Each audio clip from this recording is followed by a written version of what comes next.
Bismillahirrahmanirrahim. Assalamualaikum warahmatullahi wabarakatuh. Jumpa lagi sahabat sehat Kota Balikpapan bersama podcast Dinas Kesehatan Kota Balikpapan. Hari ini Selasa 12 April 2022 bersama saya Rinda dari Subkot Gizi Kesehatan Kerja dan Olahraga. Pada kesempatan hari ini kami akan mengambil tema makanan sehat untuk sahur dan berbuka. Dan pada saat ini juga podcast Dinas Kesehatan Kota Balikpapan bekerja sama dengan Persatuan Gizi Ahli Indonesia Cabang Balikpapan.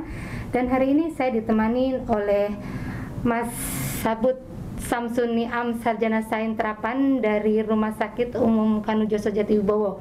Selamat pagi Mas Niam, biasa panggil Mas Niam ya? Iya betul. Selamat pagi juga Mbak Rinda dan selamat pagi juga untuk sahabat sehat Kota Balikpapan. Ya.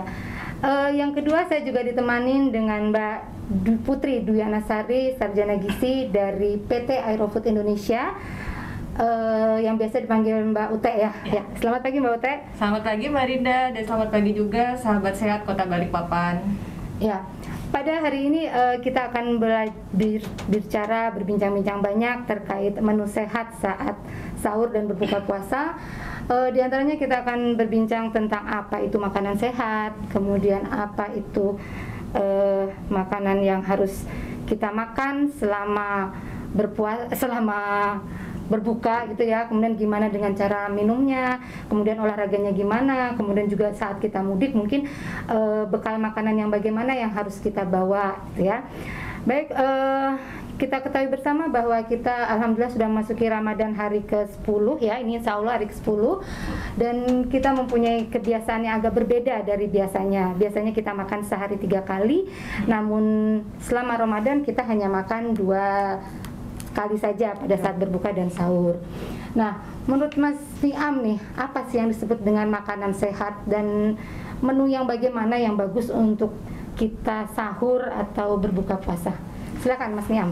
Baik, jadi kalau makanan sehat itu pertama yang harus kita ketahui adalah komposisinya dulu ya. Jadi makanan sehat itu harus komplit nih, terdiri dari bahan makanan pokok, dari sumber karbohidrat sebagai sumber energi kita selama berpuasa, kemudian dari lauk pauk sebagai sumber protein, kemudian juga ada serat dari sayur dan buah itu. Kemudian setelah kita tahu komposisi dari masing-masing makanannya juga, kita juga tidak lupa dengan cara pengolahannya, di mana harus meminimalisir penggunaan minyak, meminimalisir penggunaan garam berlebih, juga pengawet seperti itu. Dan tentunya dalam kondisi puasa ini kita harus melihat dari kondisi masing-masing individu, makan secukupnya sesuai dengan kebutuhan, seperti itu Mbak. Oke, terus kalau menu makanan maksudnya yang enak buat kita sahur berbuka, pasti kan ada aturannya ya. Kita nggak bisa mentang-mentang habis puasa nggak makan apa-apa, tiba-tiba kita langsung berbuka yang sembarangan, itu kan nggak bagus. Nah, itu gimana cara pengaturannya Mas Niam? Oke, kita awali dari buka puasa dulu ya sepertinya. Kita ketahui dulu bahwa puasa Ramadan ini kita punya beberapa tujuan. Utamanya adalah kita menjalankan perintah agama nih. Kemudian selanjutnya kita apakah tujuannya ingin sehat, udah pasti tuh. Terus selanjutnya ada beberapa orang yang ingin tujuannya untuk diet gitu, untuk mengurangi berat badan. Iya. Kemudian dari itu semua kita dapat simpulkan bahwa tujuan berpuasa kita kan, kita sudah kehilangan banyak cairan, kemudian kadar gula darah juga turun. Nah, saat berbuka puasa kita harus diawali dengan merehidrasi tubuh kita dengan minum air putih gitu. Untuk minum manis seperti es teh, kolak dan sebagainya itu sebaiknya tidak dianjurkan gitu, karena kandungan gula sederhana pada minum teh manis itu bisa meningkatkan sekresi insulin, jadi bisa meningkatkan kadar gula darah secara cepat. Beda dengan kita misalnya konsumsi buah kurma, kemudian buah potong, itu mengandung gula alami. Jadi kadar gula darah kita itu meningkatnya bertahap. Ya, ini sahabat sehat yang perlu kita garis bawahi bahwa selama ini kita selalu mendengar bahwa berbuka dengan yang manis-manis gitu ya. Ternyata menurut ahli gizi tidak bagus karena bisa dapat meningkatkan kadar gulanya langsung meningkat naik ya. Nah, jadi sebaiknya berbuka dengan makanan seperti kurma atau buah karena penyerapan gulanya juga lebih smooth lah ya di tubuh kita. Baik, saya lagi bertanya kepada Mbak Ute ya. Iya. Kita tahu bahwa sekarang itu harga minyak itu mahal ya, gula juga demikian gitu ya. Nah, ini gimana dari PT Aerofood Catering? Kita tahu bahwa Aerofood adalah catering dari pesawat ya. Bagaimana untuk menyikapi hal ini? Iya, terima kasih Mbak Rinda. Yang seperti kita tahu sekarang ini ya, viral juga bahwa minyak sekarang saat ini terbatas, disusul dengan gula di nomor 2 ya saat ini ya, betul, juga yang sulit. Memang ini menjadi sebuah fenomena yang perlu kita sesuaikan gitu, terutama kami di bisnis catering ya, PT Aerofood Indonesia. Dan seperti yang kita ketahui bahwa minyak sendiri itu, terutama minyak sawit ya, kita sangat susah untuk meninggalkan, terutama di Indonesia, warga Indonesia. Tapi balik lagi ke prinsip pedoman gizi seimbang tadi yang sudah disebutkan sama Mas Niam, yang perlu kita lakukan adalah membatasi, yaitu membatasi konsumsi minyak, gula, dan juga garam tadi ya. Nah, untuk pengolahan makanan ini menjadi sebuah hal yang harus kita ubah dari kebiasaan kita seperti yang sering kita lakukan, bahwa gimana caranya kita mendapatkan alternatif lain selain minyak kelapa sawit, dan itu bisa digunakan dalam kehidupan sehari-hari. Tapi memang Mbak, for sure kita tuh minyak sendiri tuh susah banget ditinggalkan. Kami di catering itu ada program-program healthy menu gitu, no Friday, dan itu praktis menimbulkan POB yang menurun, artinya nggak banyak orang yang akan makan gitu.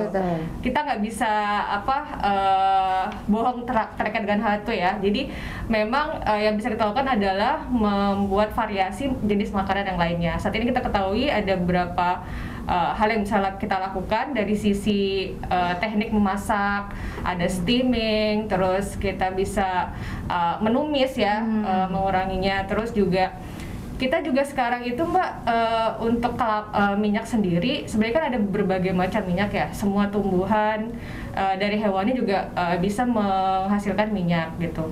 Jadi ada beberapa jenis seperti misalnya minyak canola dan sebagainya, tapi memang harganya saat ini masih belum familiar di rakyat kita. Masih tinggi gitu ya, masih harganya tinggi ya. Terus juga dari sisi hewani juga bisa, misalnya dari kaldu saat perebusan daging sapi atau ayam, dia kan akan menimbulkan minyak walaupun sedikit ya. Minyak itu bisa kita gunakan untuk metode masak yang tidak terlalu menggunakan banyak minyak, seperti tumis dan lain sebagainya. Seperti itu sih mungkin yang bisa menjadi alternatif di sisi pengolahan pangannya, pengolahan masakannya.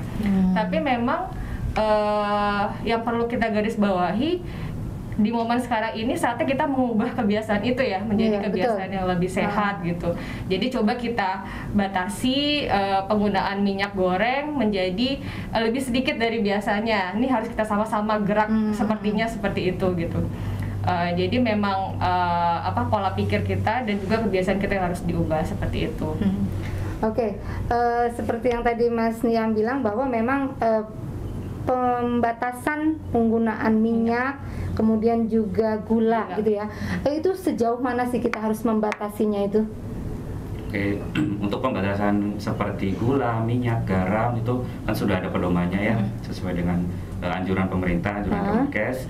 Nah, untuk pembatasannya itu sejauh mana disesuaikan lagi. Jika asupan gula itu sebenarnya semua orang dibatasin ya, tidak ada penyandang diabetes. Seberapa banyaknya itu Mas Niam dibatasinya? Maksimalnya sehari kita berapa? Untuk gula sendiri dibatasi sebanyak 50 gram sehari atau kurang lebih 5 sendok makan. Jadi gula kita 5 sendok ya, 5 sendok makan. Untuk garam? Untuk garam itu 1 sendok teh per hari. 1 sendok teh. Kemudian untuk minyak atau lemak itu 4 sendok makan sehari. Jadi untuk minyak kita maksimal 4 sendok sehari. Kalau 4 sendok itu Mbak Ute itu berapa kali makan gorengan itu kira-kira dalam satu hari? Kalau gorengan kayaknya jatahnya 2 hari sekali kali ya. Mungkin kita lebih ke tumis-tumis ya, masih bisa kita praktekkan gitu. Seperti itu sih. Jadi mungkin buat sahabat sehat Kota Balikpapan bahwa kita nggak mesti makan yang bergoreng ya. Jadi makanan itu bisa ditumis, seperti juga bisa dibakar mungkin ya, bisa di steam, bisa dipanggang, bisa dibacem dan sebagainya ya. Demikian juga dengan gula, nggak setiap kita minum harus manis ya. Karena gula itu bukan hanya identik dengan minuman. Mungkin di makanan kan kita juga kadang memasukkan unsur gula ya. Jadi terus dibatasi. Oke, sekarang kita tahu bahwa tubuh kita sebagian besar terdiri atas cairan ya. Nah, kita harus mengkonsumsi itu kalau nggak salah 8 gelas sehari. Nah, ini gimana pembagiannya selama bulan Ramadan ini? Oke, jadi untuk kebutuhan cairan itu memang benar antara 8 sampai 10 gelas per hari. Tapi kita ambil contoh aja yang minimal ya. Jadi 8 gelas sehari itu kita mulai dari saat setelah berbuka puasa kita minum 1 gelas, kemudian setelah sholat maghrib juga 1 gelas, kemudian 3 gelas itu di antara setelah makan, kemudian sholat tarawih dan sebelum tidur.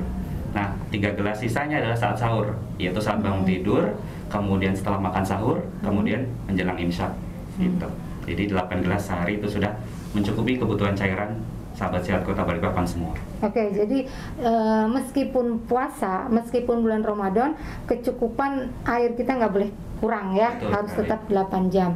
Ya, kita kan dalam sebentar lagi juga akan mudik gitu ya, akan berpergian. Nah, mungkin ada bekal yang harus kita bawa mungkin dalam perjalanan saat berbuka atau sahur. Nah, ini gimana Mbak Ute? Apa tip dan triknya menu mudik gimana yang harus kita bawa biar tetap bergizi dan tetap sehat selama kita di perjalanan? Iya, terima kasih Mbak Rinda. Benar banget, sebentar lagi kita akan masuk momen-momen mudik nih ya. Pasti warga sehat, sahabat sehat Kota Balikpapan juga harus mempersiapkan bekal.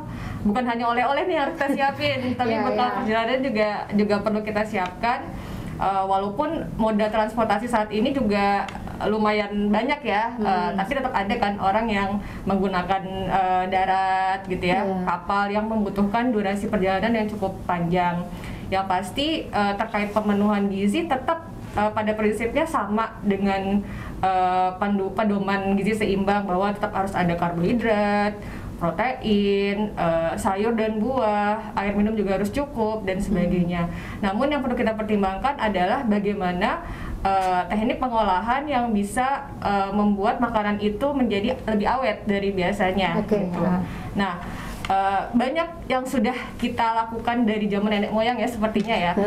Saat kita membawa bekal itu ada beberapa jenis masakan yang memang awet, seperti misalnya arem-arem ya kan.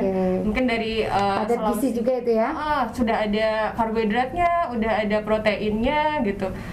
Udah ada minyaknya juga di dalamnya gitu. Kemudian ada buras. Buras itu kan juga mengandung santan dan juga mengandung karbohidrat ya. Jadi lemak dan minyak sudah karbohidrat dan lemaknya sudah tercakup di situ, dan juga awet kan buras itu karena metode masaknya memang cukup khusus, jadi bisa awet lebih lama, 2-3 hari masih awet.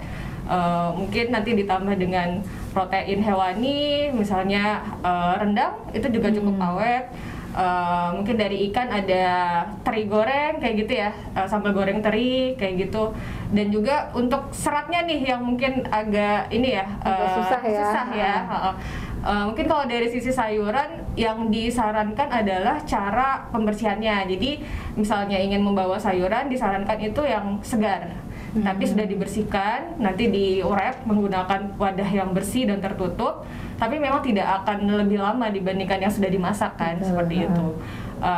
Dan buah ini disarankan kita membawanya dalam bentuk whole, seperti misalnya jeruk, terus apel itu cukup awet, terus juga kayak pir. Kalau pisang mungkin dia cepat ini ya, browning ya, jadinya tidak akan lama gitu, tapi bisa menjadi alternatif untuk bekal dari sisi buahnya seperti itu. Dan jangan lupa membawa tambahan-tambahan minuman yang mengandung gizi seperti susu kotak dan sebagainya, itu kan bisa kita ya. Oke. Jadi yang disarankan membawa buah itu bukan buah potong gitu ya. Kalau buah potong mungkin lebih cepat gitunya ya, lebih cepat rusaknya gitu. Jadi buah yang bentuk utuh gitu ya, jeruk, apel, nanti di perjalanan gitu sahabat, jadi bisa dibersihkan, kupas gitu ya. Baik, ini adalah kita pada saat kondisi kita sehat gitu ya. Ini saya akan menanyakan pada Mas Niam lagi, gimana dengan kondisi khusus, misalnya ada yang penderita diabetes tetapi dia tetap berpuasa. Nah, itu saran apa yang diberikan oleh ahli gizi untuk dia sahur dan berbuka puasanya? Baik, ya. Jadi untuk penderita diabetes sendiri sebenarnya sangat krusial ya. Jadi sangat-sangat berpengaruh sekali pola makan selama hari biasa dan Ramadan itu, terlihat sekali perbedaannya gitu. Cuma di sini yang namanya penderita diabetes itu utamanya harus mendapat persetujuan dulu nih dari dokter yang menangani, dari dokter internisnya, apakah disetujui dengan dengan syarat atau memang boleh berpuasa gitu ya atau tidak gitu ya. Jadi kalau dari sisi nutrisi atau gizi seperti pertama sih harus terkendali dulu kadar gula darahnya gitu ya. Kemudian perbedaannya dengan saat sebelum Ramadan dan saat Ramadan ini terkait frekuensi makannya gitu. Jadi sebelum Ramadan biasanya kan kita mengedukasi pasien itu untuk memberikan makan sebanyak 3 kali makan utama dan 2 kali sampai 3 kali selingan. Nah pada saat bulan puasa ini itu bisa kita pangkas ya, jadi frekuensinya bisa 2 kali berbuka dan sahur, dan selingannya tetap bisa 2 sampai 3 kali. Perbedaannya lagi di sini dari asupan serat ya, dari asupan seratnya memang harus lebih banyak, apalagi di saat sahur ya. Karbohidrat kompleks yang utamanya adalah pilih yang mengandung serat tinggi. Contohnya adalah dari nasi merah, singkong, ubi, pasta gandum dan lain sebagainya. Jadi bukan nasi putih yang biasa dikonsumsi itu ya, kalau bisa itu dihindari ya, lebih ambil dari yang sahur memang sebaiknya yang seratnya lebih tinggi daripada nasi putih. Gitu. Kemudian tujuannya biar lebih tahan lama gitu, lebih tahan lapar lama gitu ya. Iya, jadi karena berpuasa kan seharian penuh, jadi biar kenyangnya awet gitu. Ya, kalau misalnya saat berpuasa bolehlah dengan nasi putih ya, kalau misalnya tinggal doyan dengan selain nasi putih tapi dengan pembatasan tertentu ya. Jadi jangan lupa untuk teman-teman atau sahabat sehat Kota Balikpapan yang memang menderita diabetes dan boleh berpuasa, konsultasikan dengan ahli gizinya apa saja sih makanan yang dianjurkan dan seberapa banyak nih porsi yang harus dikonsumsi gitu. Untuk saat berbuka sendiri sama seperti kebanyakan orang ya, jadi utamanya kita harus menghindari gula buatan ya, jadi seperti gula pasir. Tadi kita lebih fokus ke gula alami dari buah-buahan ya. Untuk porsi makan juga sama, disesuaikan. Perbedaannya pada saat sebelum sebelum tidur itu kita boleh mengkonsumsi snack ringan yang rendah kalori seperti buah-buahan atau pisang rebus, jagung rebus ya. Oh ya, satu lagi nih, waktu sahur ya. Waktu sahur itu kita bisa ambil 2 tipe ya. Jadi apakah kita ingin makan mendekati waktu imsak atau kita ingin makan sahur dulu lalu ada makan snack di mendekati imsak. Jadi kita bisa pilih mana yang lebih baik untuk kita gitu. Jadi bisa snack duluan, kemudian menjelang imsak kita makan berat, atau makan berat duluan dan menjelang imsak kita makan snack. Maksudnya kita makan padat aja 1 kali sahur, atau itu kalau makan 1 kali aja di waktu sahur, kita makannya mendekati waktu imsak disarankannya. Nah kalau misalnya kita tipe yang misalnya ingin makan snack nih ya, jadi sahur lebih awal, kemudian kita mendekati waktu imsak, kita boleh makan snack yang rendah kalori. Gitu. Jadi bisa snack atau makan berat gitu ya. Baik, selanjutnya ini kita tuh disarankan juga olahraga gitu kan Mbak Uta ya. Jadi meskipun berpuasa untuk menjaga stamina juga tetap olahraga, karena saya lihat di tumpeng gizi itu kan memang ada olahraga gitu ya. Nah itu dalam berpuasa ini sebaiknya kapan waktu yang tepat untuk berolahraga? Kalau untuk olahraga yang pasti kan kalau selama berpuasa energi kita akan berkurang. Jadi memang disarankan itu setelah aktivitas malam atau tarawih gitu. Jadi itu lebih bisa kita beraktivitas lebih banyaknya masih bisa di situ, karena kan kita berarti sudah dapat input energi saat berbuka puasa, jadi kita bisa melanjutkan aktivitas fisik yang lebih berat gitu di malamnya. Bukan begitu Mas ya? Iya, menambahkan aja nih Mbak Rinda ya. Jadi untuk sahabat sehat Kota Balikpapan yang memang hobinya olahraga nih, bisa kita pilih nih. Ada yang sudah disebutkan Mbak Uta tadi, benar ya. Jadi kita olahraga aktivitas itu di malam hari dengan intensitas ringan sedang ya. Seperti biasanya kita mau jogging, tapi jogging kayaknya nggak mungkin ya malam-malam. Kita bisa olahraga dalam rumah, atau kita bisa permainan ya, olahraga permainan seperti bulu tangkis ya, pingpong dan lain sebagainya. Dan yang kedua adalah saat menjelang waktu berbuka, 1 sampai 1,5 jam menjelang waktu berbuka. Kenapa? Karena di situ adalah saat tubuh sudah tidak mempunyai cadangan gula lagi. Artinya cadangan lemak yang kita di dalam tubuh kita itu digunakan sebagai energi untuk membakar. Ya, itu biasanya dilakukan untuk orang-orang yang ingin diet, untuk ingin turun berat badan gitu. Jadi momennya juga pas, jadi menjelang berbuka ketika kita selesai berolahraga kita bisa loading Langsung? nutrisi Oke. ya, jadi terhidrasi tubuh kita itu sangat bagus ya. gitu. Jadi bagi sahabat sehat yang ingin diet sebaiknya olahraganya menjelang berbuka gitu ya. Jadi saat lelah, titik lelahnya berbuka, jadi langsung terisi lagi nutrisi di Iya, tubuh kita ya. Oke. Nah, kita tahu bahwa kebiasaan orang Indonesia itu kan kalau makan nasi itu kan banyak gitu ya. Jadi porsinya banyak, kemudian lauknya sedikit, juga sayurnya itu sedikit gitu ya. Jadi gimana aturan porsi yang makan kali makan yang benar itu yang gimana? Oke, jadi untuk aturan 1 kali porsi makan itu kita bisa mengikuti pedoman isi piringku ya. Jadi isi piringku seperti yang ada di depan ini, yang ada di samping ini adalah 2/3 dari isi piring kita adalah dari sumber karbo, sama juga 2/3-nya adalah sumber sayuran. Jadi porsi karbohidrat dan porsi sayuran itu harus seimbang atau balance ya. Jadi jangan sampai piring kita tuh full nasi, sayurnya hanya sebagai topping gitu ya. Jadi lebih bagus 2/3-nya sama-sama sayur dan karbo. Kemudian dari 1/3-nya adalah sumber protein, lauk-lauk yang berprotein tinggi, kemudian dari buah-buahan. Kalau bisa kita tarik kesimpulan nih, dari setengah piring kita tuh sudah ada sumber serat ya, jadi udah pasti kenyang gitu kita kalau dengan menerapkan isi piringku seperti ini.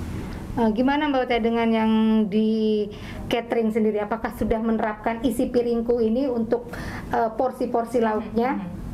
Jadi kalau kami di catering kan untuk orang yang bekerja ya, normal gitu.